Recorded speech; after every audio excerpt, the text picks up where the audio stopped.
tutorial, selamat datang di saluran tutorialnya Emak Benyamin. Pada video ini aku mau share-share nih guys, hati-hati ya, waspada penipuan mengatasnamakan PT Pos Indonesia. Jadi ini penipuannya penipuan paket Pos Indonesia ya.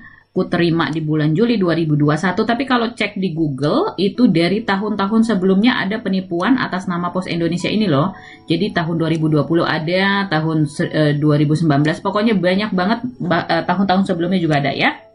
Nah, jadi penipuan dari Pos Indonesia ini dibilang katanya paket saya nggak bisa dikirimkan tanggal sekian karena ya pajak impornya belum dibayar sekitar Rp24.785, ada sennya sekian ya, harusnya dikirimkan tanggal sekian gitu ya. Nah, Pos Indonesia gitu ya, terus disuruh ini konfirmasi paketnya di sini. Hati-hati ya, kalau dari handphone kita nggak bisa lihat ya siapa pengirimnya, jadi hanya kelihatan namanya aja PT Pos Indonesia, lalu kita kaget baca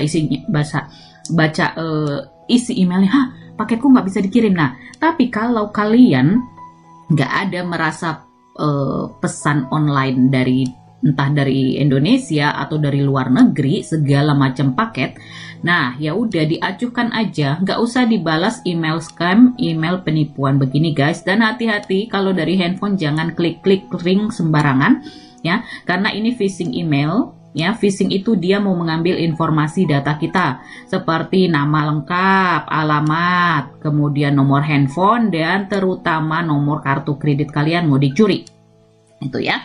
Nah, kemudian di bawah-bawahnya ada yang anehnya begini. Nggak tahu tulisan bahasa Inggris, nggak jelas gitu ya, cuma beginian doang. Nah, kalau buka dari komputer atau dari laptop seperti saya, bisa kelihatan Pos Indonesia, tapi pengirimnya ini nih, aneh. Aneh, pengirimnya ini, tuh, ya. Dan dia curi logo Pos Indonesia. Di sini disuruh konfirmasi paket saya. Tapi kalau kita kursornya kita geser ke sini ya, kelihatan ini bukan alamat domain Pos Indonesia, ixorur98ddns.net, bukan Pos Indonesia. Nah, tapi kalau buka dari handphone nggak kelihatan guys, gitu, nggak kelihatan karena kan nggak bisa diarahkan kursornya begini ya. Nah, yang di sini juga sama. Nah, kemudian kalau kita bisa cek ini dikirim dari mana sih emailnya penipuan ini gitu ya. Bukanya dari browser ya, dari Explorer atau dari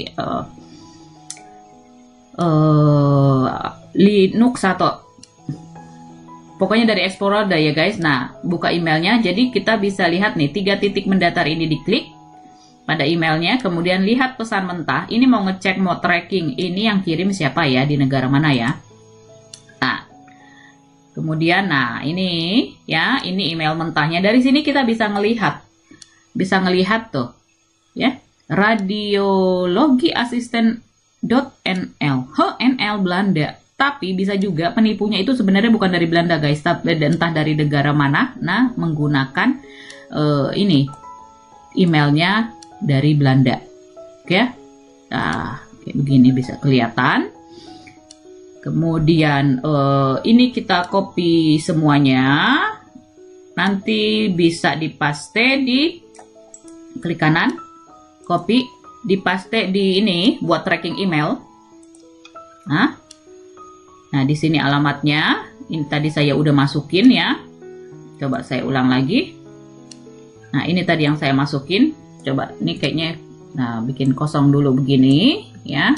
Tadi udah kita copy itu, kita pastekan di kolom ini. Ini header bagian atas untuk analisa. Nah, kemudian kita klik sini. Nah, jadi ketahuan ya, dari Pos Indonesia sini namanya doang, tapi di dalamnya sebenarnya dari NL ini ya. Tuh. Nah, ininya disembunyikan, ternyata udah canggih. Penipu zaman sekarang makin canggih-canggih ya. Kemudian lihat di Google saya cari scam dari Radiologi Assistant. Tuh, ternyata tuh, hati-hati scam ya. Dari ini juga Netherlands NL ya. Tuh, banyak scam-scam. Nah, Hati-hati ya guys, jadi jangan klik-klik linknya sembarangan.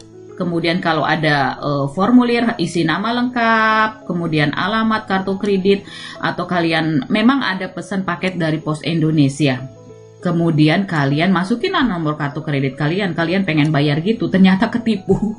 Ya, jadi hati-hati ya. Kalau memang ada pesan paket Pos Indonesia dari luar negeri dan harus bayar pajak, itu Pos Indonesia akan kirim surat bentuk kertas ke rumah kita. Jadi bukannya via email begini, ya.